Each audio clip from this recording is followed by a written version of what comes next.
Vincent van Gogh and the Life of an Artist.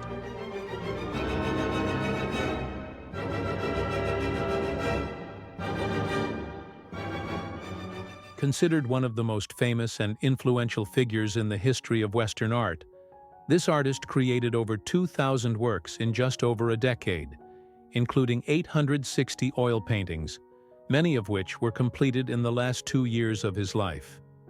His body of work encompasses landscapes, still lifes, portraits, and self-portraits, all characterized by bold and vibrant colors, as well as impulsive and expressive brush strokes.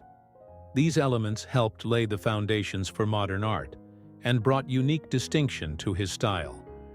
Vincent van Gogh's journey began between 1881 and 1883, a time when his parents were not pleased with his ambition to become an artist. Coming from an upper-middle-class family, Van Gogh showed an early interest in drawing as a child and was often described as serious, quiet, and reflective. Thankfully, despite his parents' disapproval, this did not stop Vincent from working tirelessly to hone his artistic skills.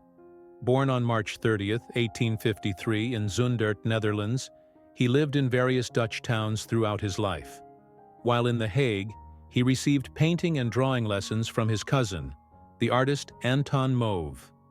Anton Rudolf Mauve was a Dutch realist painter who was a leading member of the Hague School. He signed his paintings A. Mauve, or with a monogrammed A.M. A master colorist, he was a very significant early influence on his cousin-in-law, Vincent van Gogh. Van Gogh felt his drawing technique was not yet good enough, so he also continued to practice fanatically.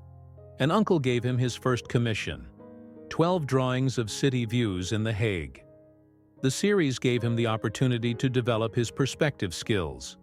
Mauve taught Vincent the basics of painting in watercolor and oils, and Van Gogh visited his studio almost every day. In the spring of 1881, Vincent returned to live with his parents, who had settled in Etten, a town in Brabant. He dedicated himself to practicing drawing and often worked outdoors. During this period, his brother Theo had taken up a position as manager at Goupil & Company in Paris. Theo provided Vincent with financial support, allowing him to fully concentrate on his artistic pursuits. By 1886 to 1888, Vincent had developed his distinctive style with vibrant colors while living in Paris. However, after 2 years, the bustling city life that initially brought him so much inspiration became overwhelming.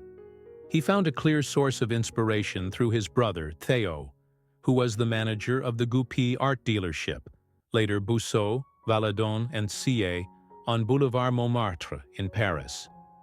Theo introduced Vincent to the vibrant works of leading modern artists such as Claude Monet. At Fernand Cormon's studio, Vincent also became acquainted with a new generation of artists, including Henri de Toulouse-Lautrec and Émile Bernard.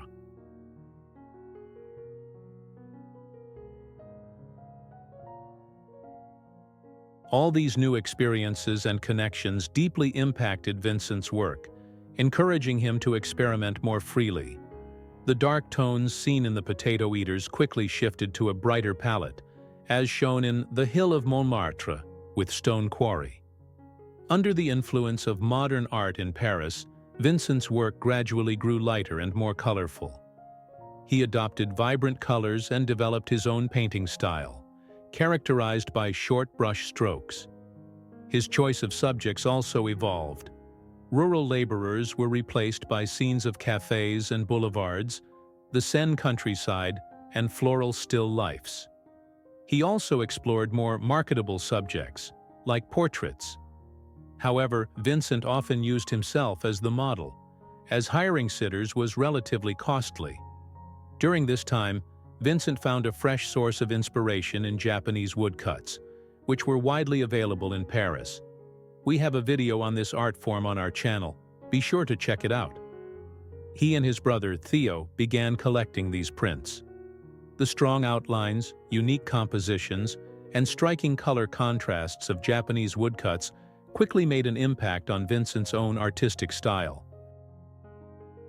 After 2 years, Vincent started to feel worn out by the intense pace of life in Paris.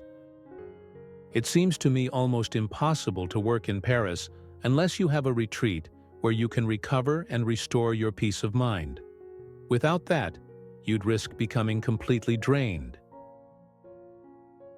Vincent yearned for the tranquility of the countryside, for sunlight, and for the light and colors of Japanese landscapes, which he believed he could find in Provence, in the south of France. After a train journey that lasted a full day and night, he arrived in Arles on February 20th, 1888, a quaint town along the river Rhône. In the final months of his life, Vincent lived in Auvers-sur-Oise, an artist's village near Paris. He made new friends and immersed himself in painting. However, following a visit with Theo, Vincent became increasingly anxious about his financial situation. This uncertainty weighed heavily on him, exacerbating his existing mental health struggles. Vincent left the mental hospital in Saint-Rémy in May 1890 and traveled north to Auvers-sur-Oise, where many other artists were already living. Auvers provided Vincent with the tranquility he needed while still being close enough to Paris to visit his brother, Theo. There, he found Dr. Paul Gachet, who monitored his health. Vincent quickly formed a friendship with Gachet, an amateur painter who encouraged him to dedicate himself fully to his art. Vincent embraced this advice, painting the gardens and wheat fields surrounding the village at an intense pace. During this time, Vincent immersed himself in his work, often completing nearly a painting a day. He also seemed to be experiencing some improvement in his health. In early July 1890, Vincent visited Theo and his family in Paris, where he learned that Theo was contemplating leaving his longtime position at the art dealership. Theo's desire to start his own business brought with it a degree of financial uncertainty which left Vincent feeling anxious upon returning to Auvers. Once back here, I too still felt very saddened, and had continued to feel the storm that threatens you also weighing upon me. What can be done? You see, I usually try to be quite good-humored, but my life too is attacked at the very root. My step also is faltering. Both Theo and his wife Jo wrote letters to reassure him. However, the anxiety over finances and the fear of his health deteriorating again took a significant toll on Vincent. He struggled to lift his spirits about the future. Knowing clearly what I wanted, I've painted another 3 large canvases since then. They depict vast stretches of wheat fields under turbulent skies, and I've tried to express feelings of sadness and extreme loneliness. I hope to bring them to you in Paris as soon as possible, as I believe these canvases will convey what I cannot express in words about the health and fortitude I find in the countryside.